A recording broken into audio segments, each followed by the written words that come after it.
Y ese día llegó, el día en que tenían que abordar. Yo seguía en contacto con el papá de Franco. Estaban a punto de subir a su primer avión. Su voz estaba nerviosa, agitada, y aunque trataba de sonar normal, yo no podía dejar de sentir el temblor detrás de cada palabra. Me decía que estaba todo en orden, que estaban a punto de subir, pero mi cabeza no podía evitar imaginar lo peor, que en el último momento cambiara de idea, que se escapara de nuevo, que desapareciera con mi hijo otra vez más.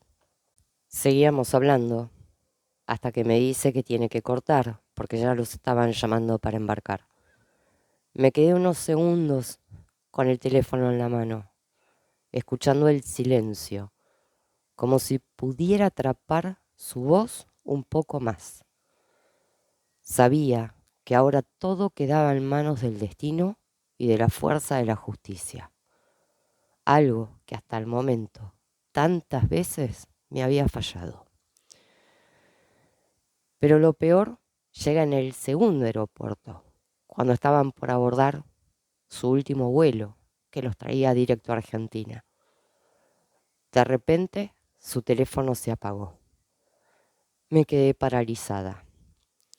No sabía qué había pasado, si se había quedado sin batería, si se había dado a la fuga de nuevo o ya estaban embarcando rumbo a Buenos Aires.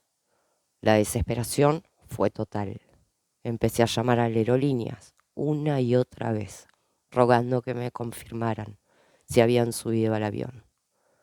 Fueron horas de tensión, hasta que finalmente una mujer de la compañía aérea, quizás al sentir mi desesperación, me dijo que había subido al vuelo, pero no podía darme información sobre el menor.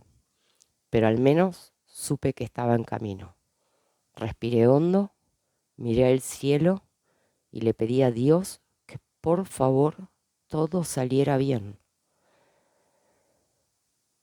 Esa noche fue interminable. La ansiedad no me dejaba pensar.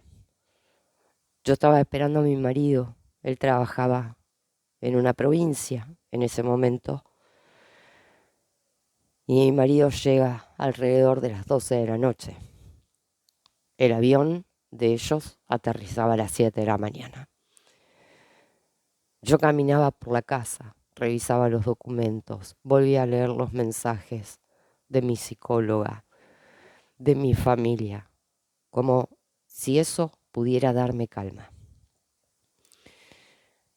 Mi psicóloga me había repetido durante meses que ese día sería el mayor desafío, que la calma sería mi mejor aliada y que debía aferrarme a la promesa que me había hecho a mí misma, no volver a exponer a Franco a ninguna situación de estrés, cuidarlo de cualquier impacto emocional.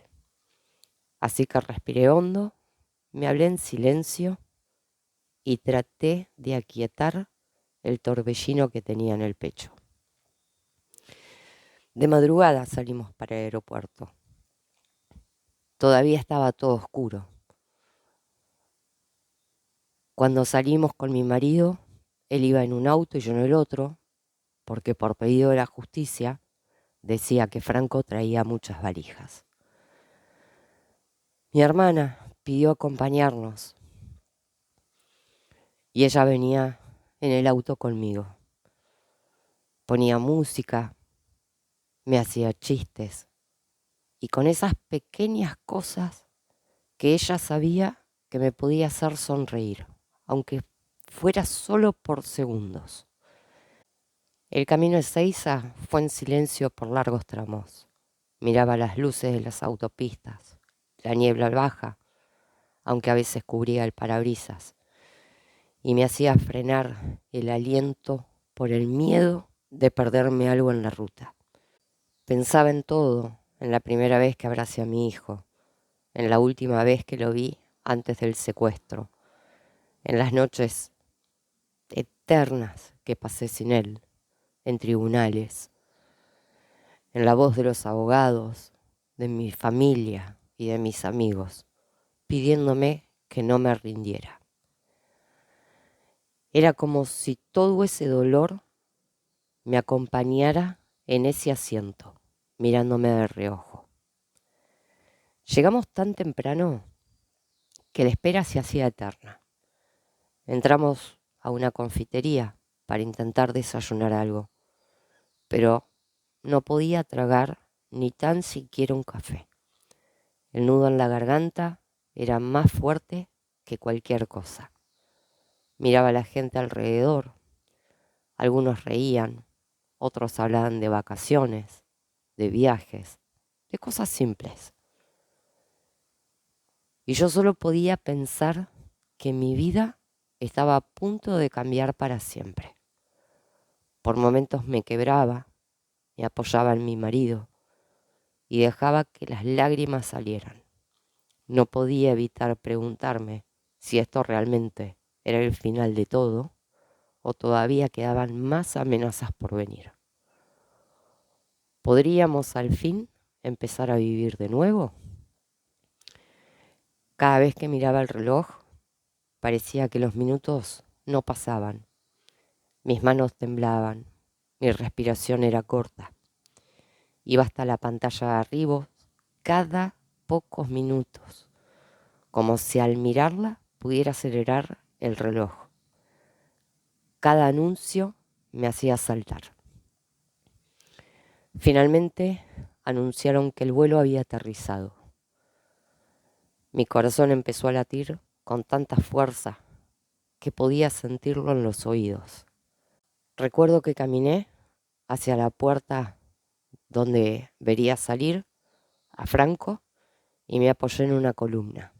El hall estaba lleno de gente esperando, cada uno con sus propios abrazos pendientes, pero yo solo miraba la puerta de migraciones, fija, como si pudiera abrirla con mi mente. Uno a uno iban saliendo los pasajeros, familias enteras se abrazaban, algunos corrían a sus seres queridos, otros cargaban maletas con calma. La gente se fue dispersando y cada vez quedaban menos, pero ellos no aparecían. El silencio del aeropuerto empezó a pesar. Las puertas se abrían, pero no era para ellos. Cada persona que salía me parecía que era la última.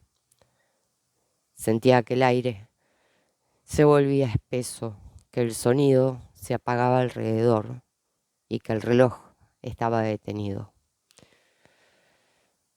Ya todos habían salido. Me quedé quieta, con el estómago cerrado y las manos frías. Sabía que adentro estaba Interpol junto a la justicia y no tenía forma de saber si en ese momento lo estaban arrestando, si ya le habían explicado todo, si Franco estaba viendo esa escena.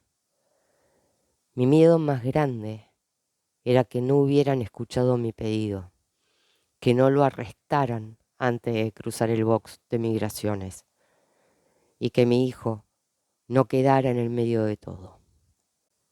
Mi mente iba de un extremo al otro. Pensaba en lo que le diría a Franco en el primer abrazo, en cómo explicarle que yo nunca lo había abandonado, en cómo cuidar su mente para que no le quedaran más cicatrices de las que ya había. Y a la vez pensaba en todo lo que estaba pasando dentro de esas puertas. El tiempo que se hacía eterno, en que algo podía salir mal en ese último segundo. El aeropuerto se fue quedando casi vacío. Las puertas se abrían cada vez menos. Yo no me movía. Mi hermana y mi marido tampoco. Ellos no me decían nada. Sabían que cualquier palabra podía hacerme llorar de nuevo. Solo me quedé mirando con la respiración contenida y esperando el milagro de ver a mi hijo cruzar esa puerta.